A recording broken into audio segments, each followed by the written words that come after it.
ভিডিওটা দেখার আগে আপনাদেরকে যেটা করতে হবে, প্রথমে আমার চ্যানেলের লাইক, সাবস্ক্রাইব এবং সাবস্ক্রাইব ও অল নোটিফিকেশানটি অন করে রাখতে হবে। যারা আমার চ্যানেলটিকে সাবস্ক্রাইব করে রেখেছেন তাদেরকে অসংখ্য ধন্যবাদ। হ্যালো বন্ধুরা, আজকে আমি আপনাদেরকে যে বিষয়ে ইনফরমেশন দেব সেটা হচ্ছে CAA একটি বড় বিল, যেটা 2019 সালে 11ই ডিসেম্বর আমাদের পার্লামেন্টে বিলটা পাস করা হয়েছে।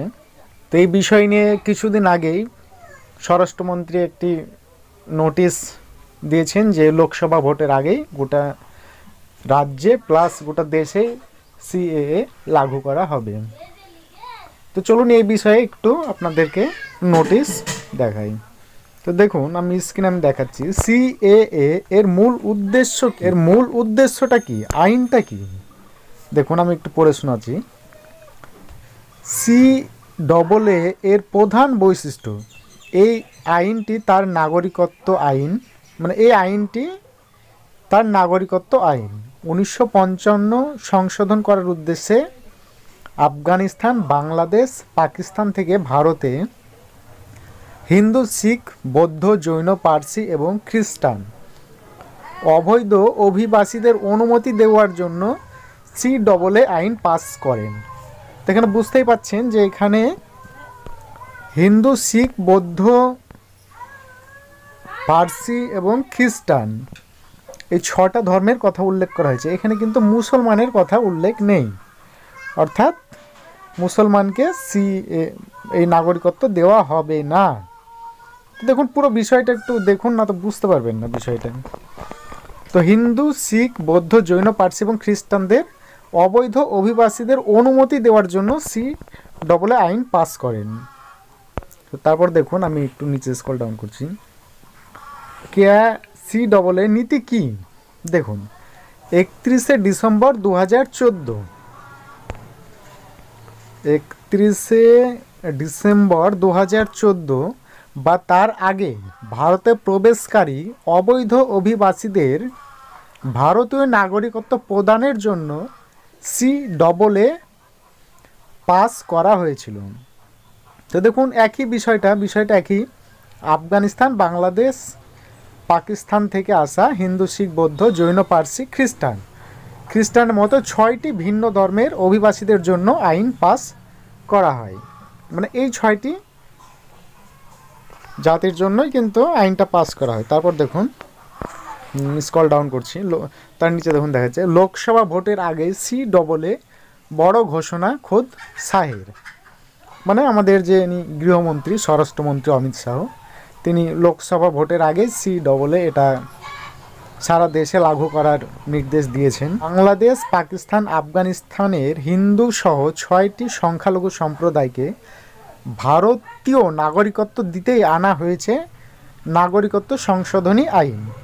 তো দেখুন, ওদেরকে নাগরিকত্ব দেওয়ার জন্যই কিন্তু বিলটা, এই বিলটায় যারা এসছে 31শে ডিসেম্বর 2014 সালে আগে, যে সমস্ত এই 6টি সম্প্রদায় এসছে, মানে মুসলমান আসলে তাকে নাগরিকত্ব দেওয়া হবে না, অর্থাৎ এই 6টি সম্প্রদায় যদি আসে তাহলে তাদেরকে কিন্তু নাগরিকত্ব দেওয়া হবে। তো সেটা এখানে বলা হয়েছে। তারপর দেখুন নিচে বলছে 2019 সালে এই আইনটি সংসদে অনুমোদন পেয়ে তৈরি হয়েছিল, তবে এই আইনের নিয়ম তৈরি হয়নি এতদিনে। তো দেখুন, এটা 2019-এ কিন্তু এটা সংসদে পাস করা হয়েছে, প্রায় 4 বছর হয়ে গেল। এটা কিন্তু এখনও কার্যকর এবং কিভাবে এটা নিয়ম কানুন সেটা কিন্তু এখন পর্যন্ত তৈরি করা হয়নি। নিশ্চয়ই এখন মনে হয় এটা সমস্ত কার্যকলাপ তৈরি করা হয়ে গেছে। এই কারণেই স্বরাষ্ট্রমন্ত্রী তিনি ডিক্লার দিয়েছেন যে লোকসভা ভোটের আগেই তিনি এটা কার্যকর করবেন। তারপর দেখুন, আমি একটু স্ক্রল ডাউন করছি নিচে। কেন্দ্র স্বরাষ্ট্রমন্ত্রী অমিত শাহ এবার নিজেই জানিয়ে দিলেন লোকসভা ভোটের আগেই কেন্দ্রীয় নাগরিকত্ব সংশোধনী আইন কার্যকর করা হবে দেশে। তো আপনারা বুঝতেই পাচ্ছেন যে লোকসভা ভোটের আগেই কিন্তু এই আইনটি কার্যকর করা হবে, অর্থাৎ 2024 সালে যে লোকসভা ভোট সেই লোকসভা ভোটের আগে এটা কার্যকর করা হবে। এর আগে সম্প্রতি কেন্দ্রীয় মন্ত্রী শান্তনু ঠাকুর দাবি করেছিলেন 7 দিনের মধ্যে CAA কার্যকর হবে বাংলা তথা গোটা দেশে। দেখুন, বাংলা তথা গোটা দেশে এটা কিন্তু কার্যকর করা হবে। শান্তনু ঠাকুর বলেছিলেন যে 7 দিনের মধ্যে এটা কার্যকর করা হবে। তবে সেই 7 দিন পার হয়ে গিয়েছে। অবশ্যই এর মাঝে শান্তনু দাবি করেছিলেন ভুল করে 7 দিনের সময়সীমা দিয়েছিলেন তিনি। তো দেখুন, তিনি ভুল করে 7 দিনের সময়সীমা দিয়েছিলেন, তবে দাবি করেছিলেন শীঘ্রই CAA কার্যকর হবে।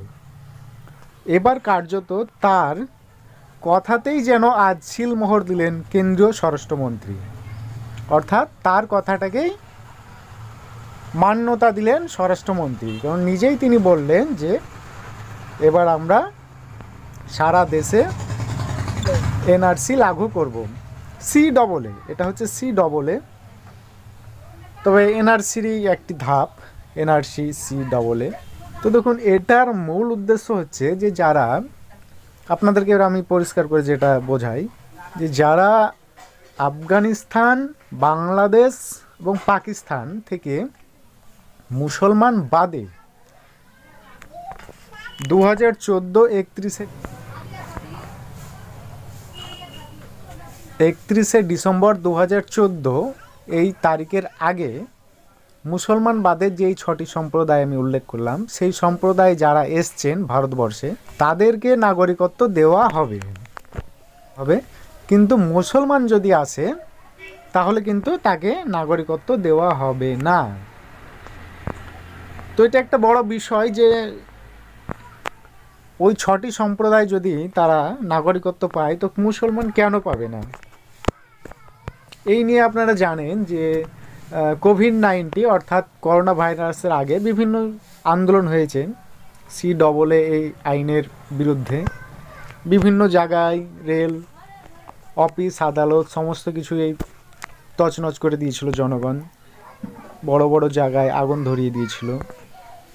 তো একটাই ক্ষোভ এটার যে মুসলমানরা কেন নাগরিকত্ব পাবে না, অন্য সম্প্রদায় যদি পায় তো মুসলমানরা কেন পাবে না। তো এটাই ছিল আজকের বিষয় ভিডিও এটা। তো ভিডিওটা NRC CAA বিষয়ে আপনাদেরকে কতটা সচেতন করতে পেরেছি একটু কমেন্ট করে আমাকে জানাবেন। তবে দেখুন, লোকসভা ভোটের আগেই যেহেতু স্বরাষ্ট্রমন্ত্রী নিজেই তিনি উল্লেখ করেছেন যে লোকসভা ভোটের আগে CAA কার্যকর হবে, তো এই বিষয়ে CAA কার্যকর হওয়ার পরেই কিন্তু সেটা NRCর দিকে আস্তে আস্তে কিন্তু তিনি সম্পন্ন করার চেষ্টা করবেন।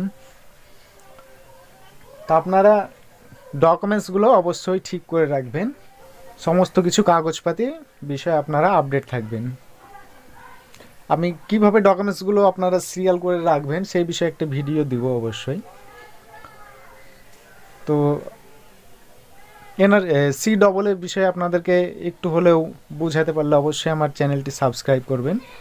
সকলেই ভালো থাকবেন, সুস্থ থাকবেন।